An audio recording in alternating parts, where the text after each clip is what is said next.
دوسرا آپشن پھر یہ ہے کہ اگر وہ قابو میں نہیں آ رہا ہے آپ کے، بھاگ رہا ہے ادھر ادھر، اور تو پھر شوٹ بھی کیا جا سکتا ہے اس کو. اور اکنومیکلی بھی آپ کو وہ اس لیے سستا پڑتا ہے کہ اس میں گوشت نکلتا بہت ہے. سمجھتے ہو؟ کٹا جو ہے نا، کٹے کو تو بولتے ہی کسی موٹے آدمی کو کٹا تو بولتے ہیں. اونٹ کو ذبح کرنے جا رہے ہیں، اونٹ نے یہاں سے اٹھایا اس کو، ادھر سے اٹھا کے نا لٹکا کے ادھر لے جا کے رکھ دیا. بڑا تمیز کا اونٹ تھا وہ، تو اس کو گولی سے شوٹ کریں، لیکن وہ گولی کا شوٹ سے اگر مر گیا تو حلال نہیں ہوگا. مفتی طارق مسعود کے بیانات کے لیے مفتی صاحب کے آفیشیل چینل مفتی طارق مسعود سپیچز کو سبسکرائب کریں. بھائی قربانی سے متعلق کچھ مسائل سن لیں. پہلی بات، بھینس کی قربانی. قربانی واجب ہے، اس پر میں بیان میں آج ڈیٹیل میں بتا چکا ہوں، ٹھیک ہے نا. نمبر 2، گھر کے سربراہ کی طرف سے ہے، سب کی طرف سے ہوگی یا نہیں ہوگی، یہ مسئلہ بھی مدلل بیان کر چکا ہوں. تیسری بات، بھینس کی قربانی بھی آج کل ایک اختلافی مسئلہ ہے. بھینس کی قربانی پر اجماع رہا ہے، اب اختلاف ہو گیا اس میں. پہلے اہل حدیث حضرات بھی اس کو جائز ہی سمجھتے تھے، بلکہ ہم بچپن میں اہل حدیث حضرات سے پوچھتے تھے کہ اگر ہر مسئلہ قرآن و حدیث میں ہونا ضروری ہے تو بھینس کی قربانی کو تم کیوں جائز کہتے ہو؟ بھینس کا تو ذکر ہی نہیں ملتا. تو یہ تو ہم ان کو حجت تمام کرنے کے لیے کہتے تھے کہ ہر مسئلے کا آپ کہتے ہو نا قرآن حدیث میں صراحتاً ذکر ہونا چاہیے. بھائی صراحتاً ہر مسئلے کا ذکر نہیں ہوتا. تو پھر ہم ان سے پوچھتے تھے بچپن میں کہ پھر آپ بھینس کی قربانی کو جائز کیوں کہتے ہو؟ تو وہ نہیں جواب ہوا. اب کیا ہے کہ اب ہم دیکھ رہے ہیں ایسے اہل حدیث ہیں جو کہہ رہے ہیں بھینس کی قربانی جائز نہیں ہے. تو یہ مسئلہ بعد میں چینج ہوا ہے. تو خوب سمجھ لیں، بھینس کی قربانی کو ہم جائز کیوں قرار دیتے ہیں. اس کی وجہ یہ نہیں ہے کہ ہم بھینس کو گائے پر قیاس کرتے ہیں. قربانی کے مسائل توقیفی ہیں، ان میں کسی جانور کو کسی پہ قیاس نہیں کیا جا سکتا. اگر قیاس کو ہم جائز سمجھتے تو ہم ہرن کی قربانی کو بکرے پہ قیاس کر کے جائز کہتے. سمجھتے ہو؟ اور ہم نیل گائے کی قربانی کو اس گائے پر قیاس کرتے کہ دونوں کے گائے بھی کہتے ہیں اور سائز بھی تقریباً ایک جیسا ہوتا ہے، بس ایک میں پھرتیلی زیادہ ہے اور اس میں پھرتیلی کم ہے. تو قیاس تو جب ہوتا ہے، یہ قیاس تھوڑی کیا ہے، یہاں قیاس جائز نہیں ہے، کیونکہ یہ 4 جانور ہیں جن کے اللہ نے ہمیں قربانی کا حکم دیا اور وہ توقیفی ہیں، ان پہ قیاس نہیں ہو سکتا. تو سوال پیدا ہوتا ہے پھر ان 4 میں بھینس تو نہیں ہے. تو اس کا جواب یہ ہے کہ بھینس کو گائے پر قیاس نہیں کیا ہے، گائے کے ساتھ لاحق کیا ہے. لحاق ایک الگ چیز ہے، قیاس ایک الگ چیز ہے. یہ 4 جانور جو جائز ہے نا، یہ کیوں؟ اصل میں 4 چوپائے ہیں جو اہلی ہیں، پالتو ہیں، اور ان میں خاص قسم کے مفاد ہیں. تو اس معنی میں بھینس اور گائے ایک ہی چیز ہیں، اس کے بھی وہی مقاصد ہیں جو گائے کے مقاصد ہوتے ہیں، اور وہ بھی گھریلو ہے، وحشی جانور نہیں ہے. تو قربانی کے جانوروں کی جو جواز ہے نا، اس کا تعلق گھریلو چوپائے ہونے اور گھریلو چوپائے نہ ہونے سے. اب ہمارے جو اہل حدیث بھائی ہیں وہ کیا کرتے ہیں، ہمیں میڈیکل سائنس کے ثبوت اور عرف پیش کرنا شروع کر دیتے ہیں کہ بھائی دیکھو گائے میں اور بھینس کے ایٹیٹیوڈ میں بڑا فرق ہے. گائے پھرتیلی ہوتی ہے، بھینس سست ہوتی ہے. گائے کے لیے الگ قسم کا موسم چاہیے، بھینس کو الگ قسم کا موسم چاہیے. دونوں کے دودھ کے ٹیسٹ میں فرق ہوتا ہے. اس کا جواب یہ ہے کہ یہ وہ فرق ہے ہی نہیں جو شریعت میں معتبر ہو. یہ وہ فرق نہیں ہے جو شریعت میں معتبر ہو. شریعت میں معتبر فرق جو ہے نا قربانی میں، وہ چوپایا ہونا یا نہ ہونا اور اہلی ہونا یا نہ ہونا. اہلی کا مطلب پالتو. اسی وجہ سے نیل گائے جو ہے نا اس کی کیوں جائز نہیں ہے؟ وہ گائے جیسی تو بہت سی چیزوں میں ہے، لیکن وہ وحشی جانور ہے، پالتو نہیں ہے. ہرن کی قربانی کیوں جائز نہیں ہے؟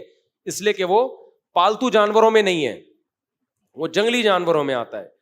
یہی وجہ ہے کہ یوک کی جو قربانی، یاک کہتے ہیں، یوک کہتے ہیں، پتہ نہیں کیا کہتے ہیں اس کو، یاک کی قربانی میں بھی علماء یہی بیان کرتے چلے آئے ہیں کہ اگر پالتو ہے، پل جاتا ہے گھروں میں، پلنے والا جانور ہے تو پھر جائز ہے، اگر جنگلی ہے تو جائز نہیں ہے. تو گائے اور بھینس کے جو مفاد ہے نا وہ بالکل سیم ہے. اس کو بھی گھر میں باندھ کے کھلایا جاتا ہے، بھینس کو بھی گھر میں باندھ کے کھلایا جاتا ہے، اور اس سے بھی دودھ حاصل کرنے کے لیے پالا جاتا ہے، اس کو بھی دودھ حاصل کرنے کے لیے پالا جاتا ہے. وہ بھی جگالی کرتی ہے، وہ بھی جگالی کرتی ہے. تو ہم نے ایسا نہیں کیا کہ بھینس کو گائے پر قیاس کی ہے, ہم نے کہا گائے کا جب شریعت نے اجازت دی ہے تو بھینس اس اجازت میں خود بخود داخل ہے. اس کی ایک مثال دیتا ہوں. قرآن کہتا ہے ماں باپ کو اف مت کرو, ہے نا.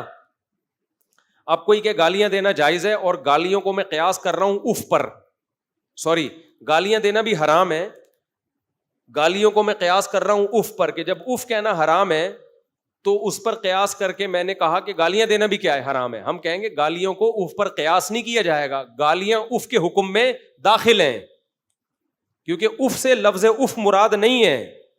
اف کا مطلب ہے تکلیف دینا, تو تکلیف میں گالیاں تو بطریق اولا داخل ہوں گے کہ نہیں ہوں گی.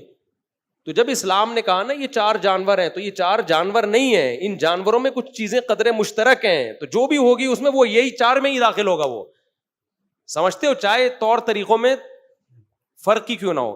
اگر طور طریقوں میں فرق سے حکم تبدیل ہونا ہوتا تو پھر گایوں میں بڑا فرق ہوتا ہے. عرب میں جو گائے حلال تھی وہ پنجاب کی گائے ویسی ہے ہی نہیں بھائی. عربوں میں جب قرآن نازل ہوا, گائے ذبح کرنے کا حکم دیا, تو کون سی گائے تھی؟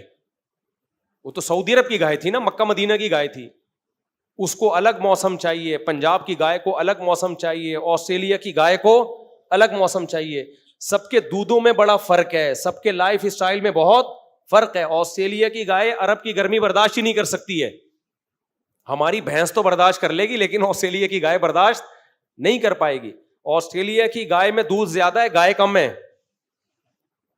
اور ہماری گائے میں گائے زیادہ ہے, دودھ کم ہے. تو اتنے سارے, اگر فرق کی وجہ سے حکم تبدیل ہوتا تو پھر تو بہت سارے فرق, خود گایوں میں بہت فرق ہے.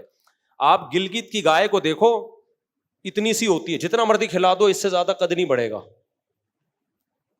جتنا مرضی کھلا لو. اور وہ پہاڑوں پہ چڑھ کے نا ان کے مسل بہت مضبوط ہو جاتے ہیں. یہ والی گائے یہ اسپیڈ بریکر پہ نہیں کراس کر سکتی, یہ پہاڑ پہ کہاں سے چڑھے گی. تو اگر دونوں کے ایٹیٹیوڈ میں فرق شریعت میں معتبر ہے تو گائے اور بھینس میں اتنا فرق نہیں ہے, پنجاب کی گائے اور پنجاب کی بھینس میں, جتنے عرب کی گائے اور گلگت کی گائے میں فرق ہے, آسٹریلیا کی گائے اور انڈا موڑ کی گائے میں فرق ہے. بہت فرق ہے ان کے طور طریقوں میں, ان کے لائف اسٹائل میں, دودھ کی کوالٹی میں بڑا فرق ہے, سمجھتے ہو. لیکن یہ فرق شریعت میں معتبر نہیں ہے, کیونکہ وہ بھی باندھ کے کھلایا جانے والا جانور ہے, اہلی ہے, یہ بھی پالنے والا جانور ہے. تو اس لیے چوپایا ہو پالتو ہو, یہ ہے اصل. یہی وجہ ہے کہ شریعت نے ہمیں کہا نا دمبئی کی قربانی حلال ہے, تو اس میں چکی والا بھی آ گیا, بھیڑ بھی آ گیا. حالانکہ دونوں میں بہت فرق ہے, لیکن فائدے سب کے کیا ہیں. چکی ہونے نہ ہونے سے وہ چوپایوں کی فہرست سے بھی نہیں نکلے اور پالتو ہونے کی فہرست سے بھی نہیں نکلے. حالانکہ چکی والا دمبا اور بغیر چکی والا, پنجاب کا کجلا اور کراچی کا دمبا بہت زمین آسمان کا فرق ہے اس میں. کجلا بالکل ہی ایک الگ چیز ہے, اینکی اور بغیر اینکی بڑے فرق ہیں, قیمتوں میں بڑا فرق ہے, گوشت کے ذائقوں میں بڑا فرق ہے. لیکن کیا ہے, چوپائے سب ہیں اور پالتو سب ہیں. تو یہ فرق شریعت نے معتبر نہیں. عربوں میں جو دمبے ہوتے تھے ہو سکتا ہے وہ پنجاب میں ہوتے ہی نہ ہو, وہ والے دمبے اب ہو گئے ہوں, پہلے نہ ہوتے ہوں. لیکن جب دمبا ہے تو چوپایا ہے اور گھریلو ہے, تو پھر ان فرق کا شریعت میں اعتبار نہیں ہے. اس لیے ہمارے نزدیک بالکل وہی گائے کی بھینس کی قربانی میں اجر ہے جو گائے کی قربانی میں اجر ہے. سمجھتے ہو, بیل کاٹو بھینس کاٹو کوئی فرق نہیں ہے. بلکہ بھینسا اس لحاظ سے زیادہ بہتر ہے کہ ماہرین جو حکیم ہیں, جو غذاؤں کے ماہر ہوتے ہیں, وہ حکیم کہتے ہیں کہ بھینس کے گوشت میں فائدے گائے کے گوشت سے زیادہ ہیں, اس میں فیٹ بھی کم ہوتا ہے, اور اکنومیکلی بھی آپ کو وہ اس لیے سستا پڑتا ہے کہ اس میں گوشت نکلتا بہت ہے.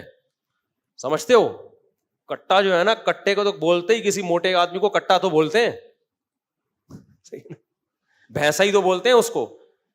تو اس میں گوشت بھی زیادہ ہے, اس کے گوشت میں بادی پن بھی کم ہے. جو ماہر حکیم ہے وہ بولتے ہیں گائے دودھ کا پیو, گوشت بھینس کا کھاؤ. اب اگر کہیں بھینس کے گوشت صحیح نہیں ہے تو وہ بڈی بھینسیں جو ایکسپائر ہو چکی ہوتی ہیں ان کو ذبح کر رہے ہوتے ہیں. لیکن اگر کٹے کو آپ ذبح کرو نا تو کٹے کا گوشت مطلب بولے کٹا ہی ہوتا ہے بھائی. البتہ ہمارے ہاں کٹا اس لیے قربان نہیں کیا جاتا بھینسا کہ وہ ہوتا کم بخت اتنا طاقتور ہے اور اتنے مسلز ہوتے ہیں اس میں گوشت سے بھرے ہوئے کہ قصائی گرانے کے چکر میں 2-4 قصائی خود گر جاتے ہیں. یعنی قصائی اس کٹے کو گرائے, اس سے پہلے کٹے کا خطرہ ہوتا ہے کہ اس کی گردن اتنی, ہمارے ایک دوست لے کر آ گئے تھے 2 سال پہلے, وہ گردن ہی کنٹرول میں نہیں آ رہی کسی کے, اتنی بڑی گردن ہے اس کی, وہ ہلی وہ جگہ سے ہی نہیں کوئی ہلا پا رہا, تو اس لیے بھی لوگ ڈرتے ہیں. تو اس صورت میں شریعت کا مسئلہ یہ ہے کہ اگر جانور گرانا آپ کے لیے بہت مشکل ہو رہا ہے اور اس میں ڈر ہے کہ لوگوں کو نقصان نہ پہنچائے. آپ دیکھو نا ویڈیوز آ رہی ہوتی ہیں, گائے یہاں سے بھاگی تگڑ 5-6 بچوں کو پیلتی ہوئی نکل گئی, بیل بھاگا بے قابو ہو گیا. قربانی میں ایسا ہوتا ہے. ہمارے ایک دوست نے بتایا کہ ہم ایک بیل لے کر آئے, اتنا تگڑا بیل تھا, وہ کسی کو قریب نہیں آنے دے رہا تھا, بس جو قریب آیا اٹھا کے کک مارتا تھا نا. تو کہہ رہے ہیں بڑا ایکسپرٹ کسائی لے کر آئے, کسائی شو بھی بہت مارتے ہیں آج کل نا. کہہ رہے ہیں ہم نے ان کو بولا کہ بھائی یہ بہت خطرناک بیل ہے, اس کو ذرا احتیاط. اس نے کہا ابے جا, ہم بڑے بڑے بیلوں کو ہم نے گرایا, یہ کس کھیت کی مولی ہے. تو وہ مجھے کہنے لگے میں نے اس کو بہت سمجھایا یار تھوڑا احتیاط سے قریب. اس نے کہا ابے جا. کہہ رہے ہیں یہ بات ہو رہی ہے, میں نے دیکھا کسائی نظر نہیں آ رہا, بیل کے قریب گیا نا رسا وسا کھولنے ذبح کرنے کے لیے. کہہ رہے ہیں میں نے کہا پتہ نہیں, دیکھا وہ ادھر پڑا ہوا ہے. کہہ رہے ہیں باتوں میں بیل نے گھما کے جو فلائنگ کک ماری ہے نا, پتہ ہی, اور کک مار کے بیل ایسے کھڑا ہوا ہے جیسے کچھ ہوا ہی نہیں. اس کا روز کا کام ہے, ڈیلی کا کام ہے. کہہ رہے ہیں میں دیکھ رہا ہوں وہ قصائی وہاں پڑا ہوا ہے. تو فنڈر گیری اچھی نہیں ہوتی.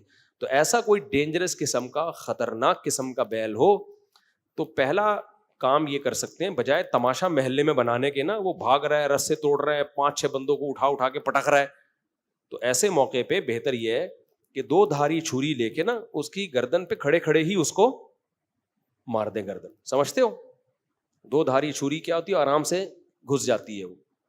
تو اس کو آپ کھڑے ہی باندھ کے نا اس کو اس کی گردن پہ چھری گھسا دیں. اس سے جب بلیڈنگ ہوگی بہت زیادہ تو نیچے گرے گا, پھر پراپر ذبح کر دیں اس کو. یہ سب سے بہتر طریقہ ہے. لوگ شوٹ کرتے ہیں گولی سے شوٹ کرنے کے بجائے اس طرح سے کریں, کیونکہ اس میں بلیڈنگ زیادہ ہے.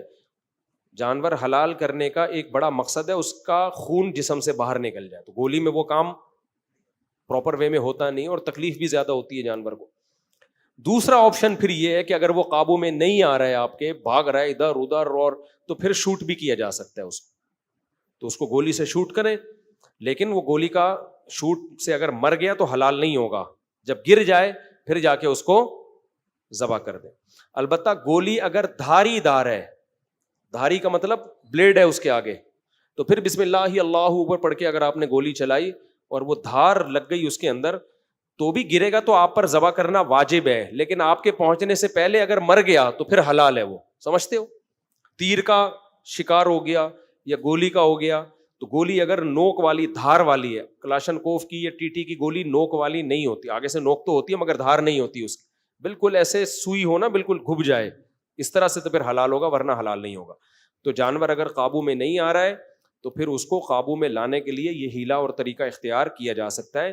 لوگ کہتے ہیں ظلم ہوگا جانور کے اوپر. او بھائی, وہ جو ظلم کر رہا ہے آپ کے اوپر, آپ اس کو قربان کرنے کے لیے لائے تھے اور اس نے گلی محلے کے 5-6 بچے قربان کر دیے. یہ کون سا کوئی ٹانگ لے کے بیٹھا ہوا ہے, کوئی گھٹنا لے کے بیٹھا ہوا ہے. بقرعید میں یہی رپورٹیں آ رہی ہوتی ہیں, پھر یوٹیوب پہ اتنی ویڈیوز آئی ہوئی ہوتی ہیں. وہ ایک تو میں نے دیکھی, اونٹ کو ذبح کرنے جا رہے ہیں, اونٹ نے یہاں سے اٹھایا اس کو, ادھر سے اٹھا کے نا لٹکا کے ادھر لے جا کے رکھ دیا. بڑا تمیز کا اونٹ تھا وہ. میں نے کہ اس اونٹ کو سلام ہے, کچھ بھی نہیں کیا, یوں اٹھایا اس کی اوقات دکھانے کے لیے نا, کہ 2 ٹکے کے آدمی نہیں ہے, تو میرے کو حلال کرنے آیا. یوں اٹھا کے بندہ یہاں رکھ دیا. اب وہ اگر سر سے ہی پکڑ لیتا تو رکھ تو دیتا, رکھ تو پھر بھی دینا تھا. کھانا اونٹ گوشت تھوڑی کھاتا ہے, رکھ دینا تھا. مگر وہ بیچارہ پھر کہیں رکھنے کے قابل رہتا نہیں, اس کو صرف قبر میں ہی رکھا جاتا. وہ تو شکر ہے یہاں سے اٹھایا. تو اتنا یہ اس ٹائپ کی چیزیں ہو رہی ہیں, تو ایسے موقع پہ شریعت کی سہولت سے فائدہ اٹھانا چاہیے. تو ایسا کوئی تگڑا جانور ہے قابو میں نہیں آ رہا تو تماشے نہ بناؤ بھائی. گلی محلے میں لوگوں کی چیزیں ٹوٹ رہی ہیں, پھوٹ رہی ہیں, مر رہے ہیں لوگ, تو پھر تماشا بنتا ہے, دیکھو یہ مسلمان لوگ کیا کر رہے ہیں. تو ایسے موقع پہ اس کا فائدہ اٹھایا جائے کہ شریعت کی گنجائش سے. ایک بات تو یہ ہو گئی.